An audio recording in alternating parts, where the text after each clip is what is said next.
সিলেট নগরের ৮ নম্বর ওয়ার্ডের বাসিন্দা মেহেদি হাসান। পাঠানটুলা এলাকার ৬ কক্ষের টিনশেডের একটি কলোনি আছে তার, যেখান থেকে ভাড়া আসে মাসে ২৬,০০০ টাকা, যার মধ্যে অন্তত ১৫,০০০ই ব্যয় করতে হয় গ্যাস, পানি, বিদ্যুৎ সহ নানা পরিষেবায়। বছরে তিনি গৃহকর দেন ৭২০ টাকা, কিন্তু এবার তার গৃহকর নির্ধারণ করা হয়েছে ৯১,১৪৮ টাকা, যা আগের বছরের তুলনায় ১২৭ গুণ বেশি। ওই জায়গা আগে আপনারা এই তো আপনার ৭২০ টাকা, ঠিক আছে, মানানসই যে কোনো জিনিসের যুক্তি থাকতো, তো মানুষের তো জুলুম একটা সিস্টেম থাকতো। এগুলো আপনি কোন বাড়ি এগুলো ৯১,১৪৮ টাকা, এটাই দাম। মানুষ এটা বাড়ি করে থাকতো না, মানুষ দেশটা হারিয়ে থাকতো।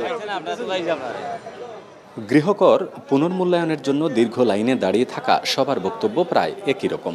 নগরের প্রায় ১,৫০,০০০ ভবন মালিকের গৃহকর ৫ থেকে ৫০০ গুণ পর্যন্ত বাড়ানো হয়েছে বলে অভিযোগ ভুক্তভোগীদের। তো ৩০০ টাকার জায়গায় ৭,২০০ টাকা এখন ৩ মাসে। এখন এই ট্যাক্সে মনে হইতেছে যে বাড়িঘরের মালিক আমরা না, সিটি কর্পোরেশনের মালিক, আমি ভাড়া দিয়ে থাকতেছি। আমরা ট্যাক্সও দিতাম, ফ্যাসিলিটি পাইতামও না, আবার ভারসাম্য নাই ট্যাক্সর। আমার ২০০ টাকা থেকে ৪,০০০ টাকা। ৭২০ টাকা গত বছর দেওয়া, আমার এই বছর বন্ধ দেওয়া ৭২০ টাকা করে দেওয়া। এখন তারা যে কর বাড়াইছে, আমার ৮,৫০০ টাকা আইছে। ৩০০ টাকা আসছিল আপনার ৫০০ টাকা, এখন রিঅ্যাসেসমেন্ট করিয়া ফেলাইছেন তারা ৫,০০০ টাকা দুতলা। এখন আমার ১২০০ স্কোয়ার ফিট বাসা, এখন দেখলাম এটা গেছে গিয়ে ২৮,০০০ টাকা। নাগরিক সমাজের প্রতিনিধিরা বলছেন, কর্পোরেশনের এমন সিদ্ধান্ত নগরবাসীর উপরে বাড়তি চাপ সৃষ্টি করেছে।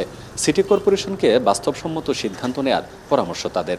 এটা তো বাসা কিংবা দোকানের মালিক যারা আছে তাদের উপর, কিন্তু এটা শুধু তাদের উপর থাকবে না। বর্ধিত এই হোল্ডিং ট্যাক্সের জন্য বাসা ভাড়া, দোকান ভাড়াটা বৃদ্ধি করবে। সেই হিসাবে এটার সমস্ত নাগরিক জীবনের উপরে একটা বড় ধরনের নেতিবাচক প্রভাব পড়বে। কর বৃদ্ধির একটা নির্দিষ্ট হার থাকে, একটা ৫% ৫ ভাগ, 10% 10 ভাগ, এইভাবে। কিন্তু ১০০ টাকাকে ১ লাফে ৫০০ টাকা করে ফেলা, ১,০০০ টাকাকে ১০,০০০ টাকা বা ৪০,০০০ টাকা, এই ধরনের ঘটনা সিলেটে এইবার ঘটেছে।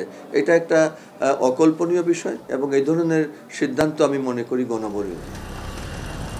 আবাসিক ভবনের প্রতি বর্গফুট ৫ টাকা ও বাণিজ্যিক ভবনের প্রতি বর্গফুটের জন্য ৮ টাকা করে গৃহকর নির্ধারণ করেছে city corporation.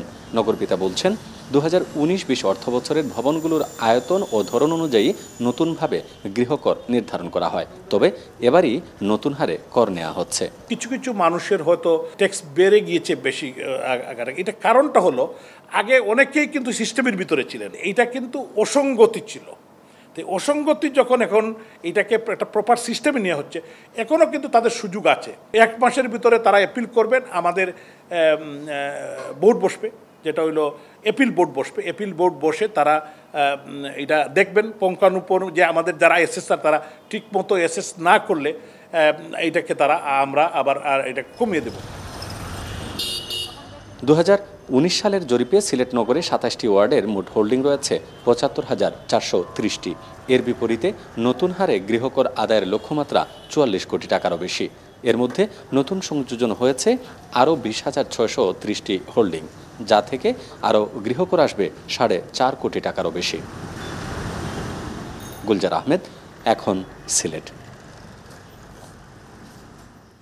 Lily Lemon Face Wash. Lily, always be you.